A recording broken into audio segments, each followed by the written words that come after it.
Welcome to TechBrothers. Now in this video we are going to learn how to use Append Variable Activity in Fabric data pipeline to get the list of the file names.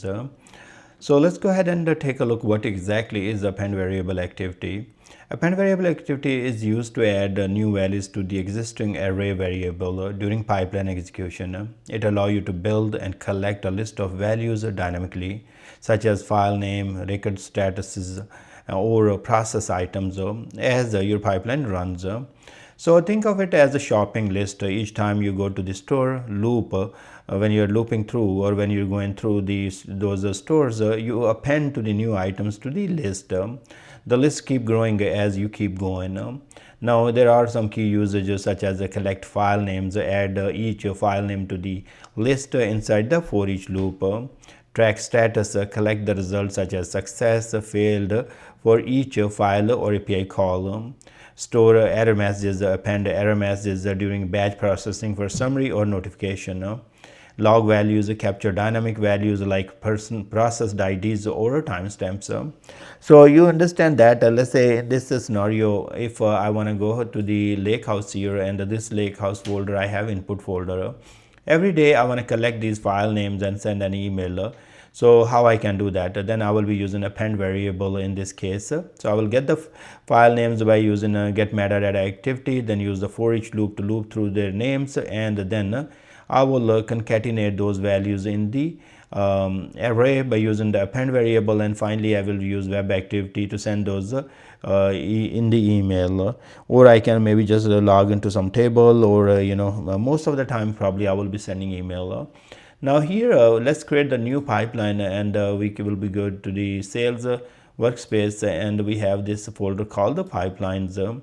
Here is a new item button available that's going to take us to the data pipeline. Now let's give the name to our pipeline, and I'm going to call this one append variable pipeline.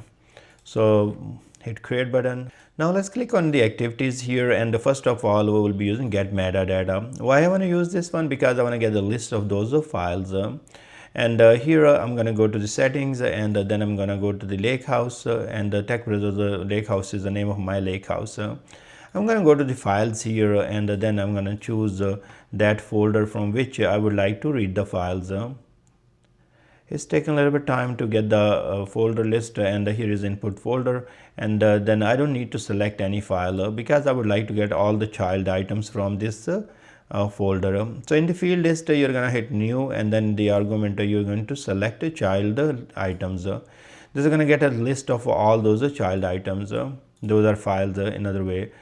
Now here in the click on this canvas here, and then go to variables, and here you will say new variable. So I'm going to call this file names, and this is going to be an array. So you can provide a blank value, or you can just put these two square parentheses, your choice, or you can just leave it as blank as well, no problem at all. Now once we have this get metadata is going to get us a list of those files. We would like to loop through them and then save into this variable. I'm going to use for each loop here, and let me go to activities here, then 3 dots here, and then use for each. Because when we will run the get metadata is going to get us a list of the files and also the type of the files. So we are only interested to get the list of those file names. I'm going to go right here in the for each, and here I'm going to go to the settings. I'm going to do sequential, that's fine. So it will loop through one. When you to create the loop, it will generate or iterate to one at a time. So inside the activities will run in sequence. If you want to leave this blank, then everything go in parallel, that's fine as well. Add dynamic content here, and here we will select get metadata child items. So this is coming from here. So this is going to be all those items. Now inside the for each loop here, what I want to do, I want to get the append variable. So let me get that, and then we are going to use that. So here in the append variable, I'm going to go to settings here, and I'm going to choose file names. And what I would like to append, I would like to append the item.name. So I will show you, once we execute, I will show you where this name came from. So each item has a name that we are saving. So each file name will be saved. Now that's all done here. And the last thing I would like to do is how I can see those values. So that's very important. In this case, I have to use the parsing. I'm going to use join here because that's an array what is saved in this variable. So you see right here, so I'm going to create the concatenated values. So here I'm going to go ahead and use set variable, and here I'm going to call this one another variable name. I'm going to call this file name list, or a string. Okay, so it's going to be string and with the separated by the comma. So let's connect our for each loop with our set variable. We could have used the web activity after this one. I don't have a setup for the web activity to send an email and all that, but you can use different activities depending upon your need. So here in the set variable, you go to setting here, and this is coming from the, we are going to use this file name string variable, and here I will write the expressions. So in the expression, if you go right there, what I'm going to do here, I'm going to use this join, and in the variable name I will use file names. So that's our array variable, and then I'm taking one item at a time and then using and separating them with the comma. So that's great. Now we go ahead and execute that. Let me check the, yeah, it is file names, that's correct. So I just want to make sure I have the right file names. Yes. Okay, so we had save our pipeline now and execute, and then I will show you all the sequence, how the values are received from get metadata to the for each, and then finally to the set variable. So here our get metadata is completed, and you can see in the output. Let's go ahead and we will take one step at a time and take a look.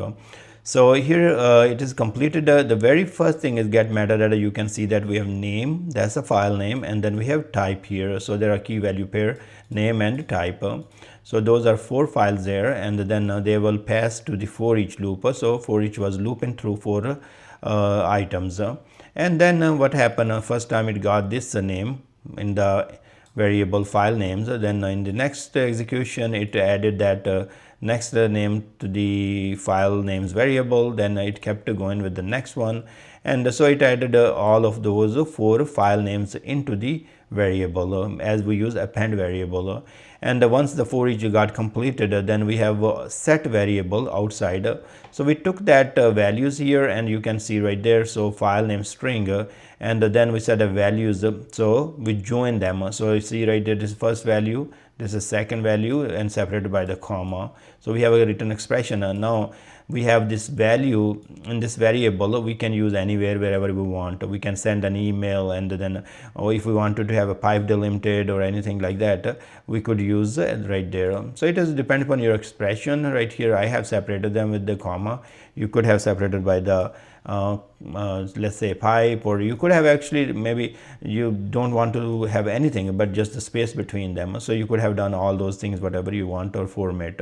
And then now the values are saved into the this variable called the file name string, and you can use that maybe build in the expression for your web activity and send an email, hey, here is a list of the files which need to be loaded or which are present in this directory. So this is how at different places you will be using append variable where you need to join or add more values to the array, and that's what you will be using append variable in Fabric data pipeline. I thank you very much for watching this video. Please subscribe my channel, and I will see you guys in next video.